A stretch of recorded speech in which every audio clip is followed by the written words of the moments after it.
আমি না প্রত্যেক দিন মানে ঘুম থেকে যখন চোখটা খুলবো তখন ব্রাউজ করার সময় মনে হয় কি কী জানি একটা হবে, আজকে জানি কী জানি একটা অসামাজিক কাহিনী ঘটে গেছে বাংলাদেশে। এইটা অনেক দিন থেকে হচ্ছে, মানে প্রত্যেক দিন একের অধিক ব্রেকিং নিউজ, একটাও ভালো না, সবগুলি পচা পচা নিউজ আসে। হ্যাঁ, এরকম আমার অভ্যাস হয়ে গেছে। তারপরেও আমার মনে কি ঘুম থেকে উঠলে এই আজকে কিছু এখন একটা দেখে ফেলবো, যেটা থাকলে ও মাই গড এটা বলবো, তাই না? এরকম হচ্ছে আরও। গতকালকেও একটা ছিল এরকম, আমাদের বাংলাদেশের সর্বপ্রথম নারী প্রধানমন্ত্রী বেগম খালেদা জিয়া গতকালকে উনি মারা গেছেন। খুবই খারাপ লাগছে সবার, যারা মানে পলিটিক্সের সাথে জড়িত। না লাগলেও এটা একটা পলিটিক্স করলে তো একটা পজিশন থাকতে হয়, তো তাদেরও একটা মানে একটা অধ্যায় শেষ হয়েছে খালেদা জিয়ার মৃত্যুর সাথে সাথে। তো ওনাকে অনেকদিন ধরে দেখি অনেকগুলি ওনাকে নিয়ে আমি আজকে কথা বলবো না, আমার মনে হয় এটা আমার ঠিকও হবে না, বা আমি এটাও বলতে চাইনি। আমি যেটা বলতে চাইছি, আচ্ছা মানুষ এরকম বিচিত্র কেন? একটা মেয়ে বলবো না কি নারী বলবো, নারী বলি, রুমিন ফারহানা, উনি একটা, আমার কাছে ওনার কথাবার্তাগুলো খুব ভালো লাগতো। ডিবেট করার সময় যেরকম আমি এগুলো শুনতাম, পছন্দ করতাম। আমি খুব একটা ডিবেটে আমি পারদর্শী না, কিন্তু আমি শুনতাম এগুলি।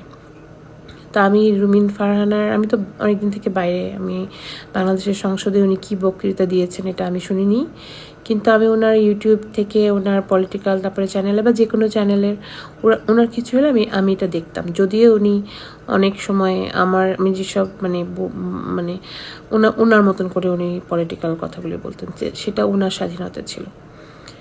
আচ্ছা, এই যে রুমিন ফারহানা, ওনাকে এমন একটা দিনে যেই দলের হয়ে উনি সারাটা জীবন কথা বলছেন, টকশো করছেন, ওনার শ্রদ্ধাও দেখছি ওনার কথাবার্তা উচ্চারণে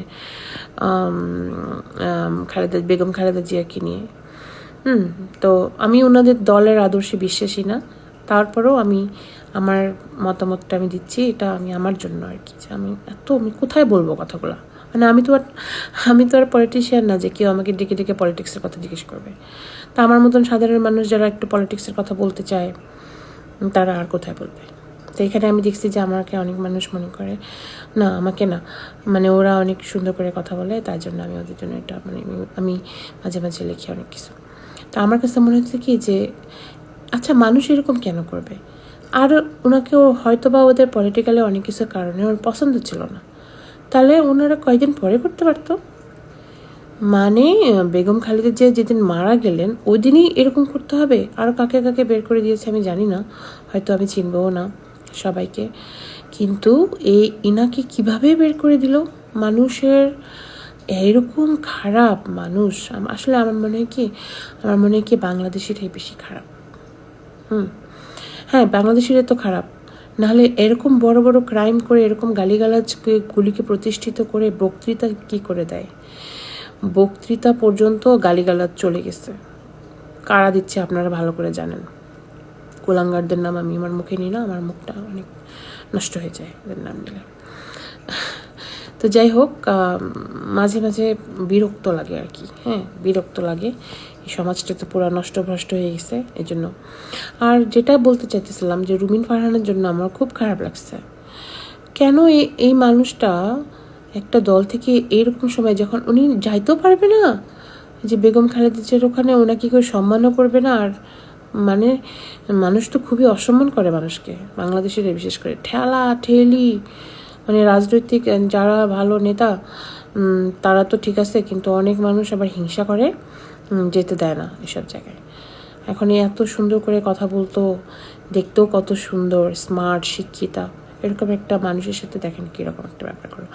আমার না সত্যি এখন খালেদা জিয়ার তো মারা গেছেন, উনি তো চলে গেছেন ওনার পরলোকে, কিন্তু আমার এখন জীবিত রুমিন ফারহানার কষ্টের জন্য আমার কেন জানি অনেক কষ্ট লাগতেছে। আপনারা হয়তো বলতে পারেন যে না ওর এটা সেটা, মানে আমি মানুষ হিসেবে বলতেছি, আমার কাছে মনে হচ্ছে কি ও মাই গড, এরকম এটা কিভাবে করলো, কেন করলো, এরা এত খারাপ কেন? আচ্ছা, বাই দ্য ওয়ে, আরেকটা হলো যে আসিফ নজরুল। পৃথিবীতে এই লোকটাকে যেই ভাষাতেই গালি দেওয়া হয় না কেন, এটা হলো জঘন্য একটা মানুষ, এটা ওর জন্য কম হবে। আমাদের মানে এখন মারা গেছে খালেদা জিয়া মারা গেছেন, ওনারা যখন সরকার ছিলেন তখন মারা গেছে।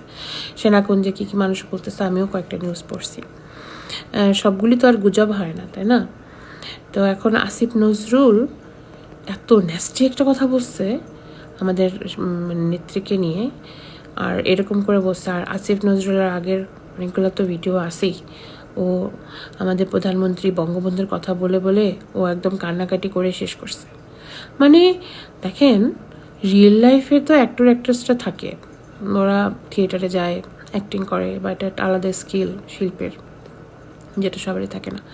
কিন্তু এরা কি, এই আসিফ নজরুল এটা কী ধরনের একটা মানুষ? আমি তো আর গালাগালি তো মানে আমি এভাবে আমি দিতে পারতেছি না। অনেক রাগ নিয়ে আসছিলাম, কথাগুলো বলতে মনে করছিলাম গালি দিয়ে ফেলবো, তো আসতেছে না। কিন্তু আমি লিখে কালকে আমার এত রাগ লাগছে, আমি 4টা বাজে পর্যন্ত আমি ঘুমাইতেই পারিনি, অনেক ধরনের নিউজ পড়তেছিলাম। তারপরে এই যে আসিফ নজরুলের এমন হঠকারীমূলক কথাবার্তা আমাদের HPMকে নিয়ে বলাটা এটা আমার কাছে যে এত বেশি জঘন্য লাগছে। আমি অনেক গালি দিছি, অনেক গালি দিয়ে আমি লিখে ঘুমাই গেছি, এবং আমি কখনো এটা রিগ্রেট করি না। কারণ অমানুষদেরকে না এখন ওরা এমন একটা স্টেজে নিয়ে আসে দিছে আমাদেরকে মিথ্যাগুলি বলতে বলতে, এদেরকে আমার এখন অনেক খারাপ কথা বলতে ইচ্ছে করে। আমি বলি অবশ্য, বাট আমি এখানে রেকর্ড করে বলতে পারি না, বা আমি উচ্চারণ করতে পারি না। উচ্চারণ করতে পারলে আমি সবচেয়ে বেশি শান্তি পাইতাম আর কি।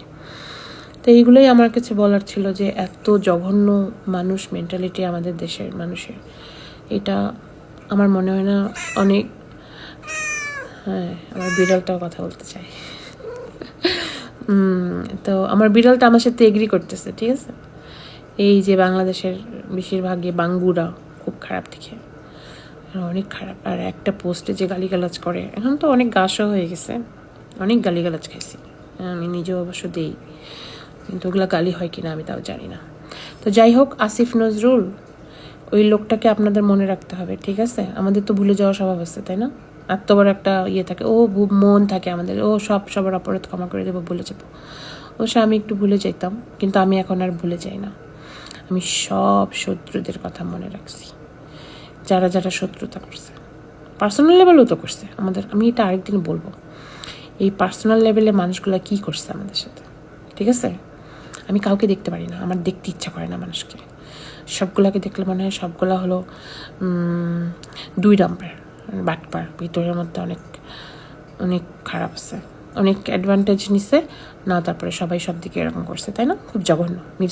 মির্জাফরের বংশধররাই আসলে বাংলাদেশিদের ভেতরে ঢুকে বসে আছে। আমার মনে হয় আর অন্য কোনো জাতিতে নেই, অনলি বাংলাদেশিদের মধ্যে আছে। তো আজকেও ভাবতেছি রাত্রে ঘুমানোর আগে ভাইটামিনের মতন আমি যাকে ইচ্ছা তাকে, এই যে শয়তানগুলোকে, বুঝছেন, আমি গালি দিয়ে পুরো একদম শেষ করে দেবো, দিয়ে তারপরে আমি ঘুমাবো। 2 ঘন্টা ঘুমাইছি কালকে, বাট আমার ঘুমটা ভালো হয়েছে। ওই শয়তানের বাচ্চা শয়তান কত বড় একটা খারাপ কথা বলছে আমাদের প্রধানমন্ত্রীকে, প্রধানমন্ত্রী শেখ হাসিনাকে বলছে, এরকম করে ব্লেম করছে। ওদের ওখানে যে আমাদের খালেদা জিয়া অসুস্থ হয়েছে, আর ওরা আমাদের PM-এর কথা বলতেছে। আর নির্মাণ তো উপরওয়ালা রাখছে, তাই না? আমাদের PM-এর সময় ওনার কিছু হয় নাই, খালেদা জিয়ার কিছু হয়নি, হয়েছে কার সময়? এই যে জঘন্যগুলোর সময়, ঠিক আছে। যাই হোক, আর বেশি কিছু বলবো না, অনেক রাগ লাগতেছিল, তাই ভাবলাম একটু আমার কথাগুলো বলেছি।